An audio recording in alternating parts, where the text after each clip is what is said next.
How's it going, guys? This is Wyatt with MG Construction, and today we are at another studio shed foundation that we're doing, and this is part of an overall landscape remodel. I'm not doing the full landscape remodel, another landscape contractor's doing that, and so I wanted to bring up and do a video on incorporating the studio shed with your overall landscape remodel, right? Everybody's doing full backyards, putting one of these studio sheds in, and I've done probably at least 10 projects working with other landscape contractors or general contractors, and we are pretty much just a sub.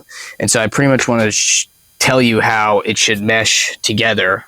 Our studio shed installers, your general contractor or your landscape contractor, what they should communicate, what they should be in contact with throughout the entire process, and when all trades should be starting and getting in. I've had a lot of issues, luckily not on this one, but a lot of issues with other projects, and getting GCs to communicate correctly, getting GCs to do what they're supposed to do, get it done on time, yada, yada, yada, right? A lot of the times we will get delayed on getting into the project, and then all of a sudden, they're blowing up our phone wanting us to get in. Our schedule is just like yours. As we get more and more busy, it's not going to be as flexible. And so that's why when we get together with a GC and we get a schedule, we need to somewhat be on it. This is not the only studio shed we're doing. Okay. I have this project plus 5 others going on right now. And everything scheduling wise is working out because everybody is meeting their deadlines, or at least communicating well enough that there's going to be a delay and we can plan accordingly. So that's probably number one, is just good communication on the schedule. Okay. If your general contractor or your landscaping contractor is hard to get in touch with, it's going to cause delays. Second is knowing when I should be here on this project. You do not want finished landscaping materials down, finished stone and stuff before this shed is up. Pretty much the way it should go is, first thing is all of the utilities and foundations. Okay, so all of your concrete excavation, all of your utility excavation, all of your formwork, all of that stuff. All that should be done first, and then the foundation's poured. Once the studio shed foundation is poured, the studio shed should be erected and completed. And I know that sounds crazy. You're thinking, well, can't other work be going on and stuff? And some work can be going on while the studio shed's going up.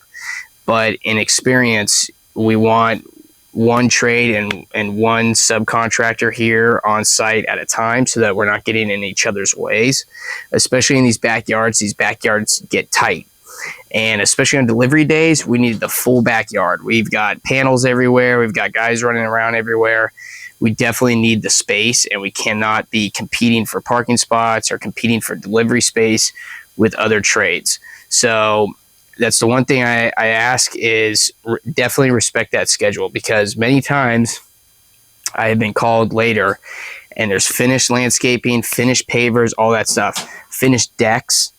I have to spend money now, and I have to change order to put ram board and all this protection on these finished materials while I erect the studio shed, especially during the drywall phase. You do not want any finished materials, especially finished decks. I had one project, I specifically told them, do not put any finished materials on the deck, do not put any finished pavers, do not put any finished landscaping. And they did so. What did they complain about? They complained that drywall dust was absolutely all over the deck and all over the landscaping, even with my ram board protection getting put down and stuff.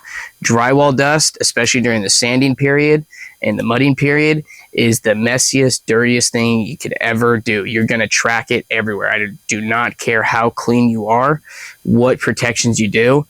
Drywall dust is like water. It gets absolutely everywhere. If you have any cracks in your floor protection or anything, that drywall dust is going to travel in there, and it's going to get under it and all that stuff.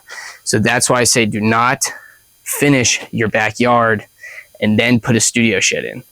The studio shed should be one of the first elements that are going in. Okay, it should be like one of the first things. Then once this is up, you can finish everything around it, your pavers, your pool, all that stuff.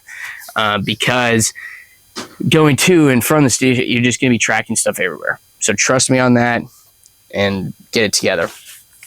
Third is the biggest thing, pull permits. Okay, do not try to get around permits.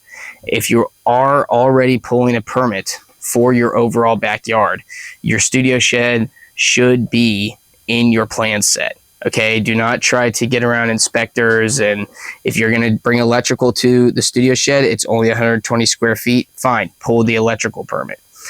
Always just deal with it permitted. I have gotten people out of binds who have gotten caught doing without a permit and stuff, but you do not want to be dealing with that. And just be very upfront with the city and the county on what you're doing, the project you're doing.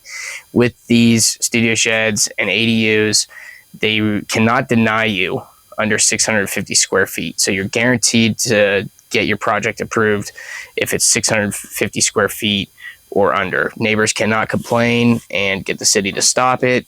It is state law here in California. And so just go through the process. I know it's a pain and I know it takes time, but it's going to save you a lot of money and headaches in the long run. Than trying to like permit certain things or not permit it at all, and they get caught and then get fined.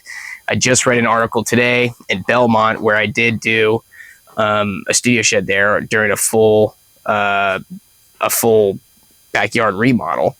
That one was actually delayed because of some stuff, and I just saw an article that the same thing in Belmont is happening with another couple who got stuck, and they're getting fined $250,000. So delays and trying to circumvent the city comes with consequences. And so it's better just to do it all right, all correctly, and not really worry about that. And two is, if needed, if it's not a flat